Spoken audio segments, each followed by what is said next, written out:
Cette bouteille de gaz domestique ressemble à toutes les autres à un détail près, sa composition. Elle contient jusqu'à 15% de bio-isobutène, un gaz très proche du butane, mais qui, lui, est produit à partir de ressources renouvelables.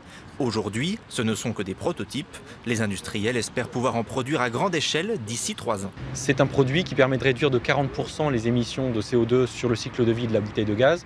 Donc c'est un impact important que vous pouvez avoir sur l'environnement à votre niveau.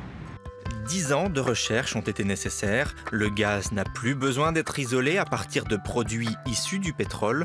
La start-up Global Bioénergie produit l'isobutène à partir de la fermentation de sucre de betterave ou de sucre contenu dans des déchets agricoles. Concrètement, dans cette cuve, on met de l'eau, de l'air, du carbone d'origine végétale et la bactérie. Rien de plus.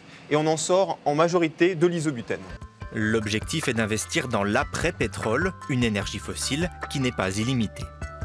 À un moment, il faudra trouver autre chose que le pétrole pour faire fonctionner nos sociétés. Donc nous, c'est notre première mission. Notre deuxième mission, c'est de réduire l'empreinte carbone de l'humanité, c'est-à-dire de se débrouiller pour que, en utilisant la même quantité d'énergie, on produise moins de dioxyde de carbone, de CO2 dans l'atmosphère, de façon à limiter le réchauffement climatique.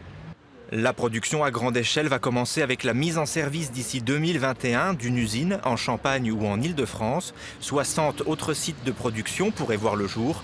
En Alsace, le secteur d'Erstein a un atout. La matière première est déjà là, la betterave.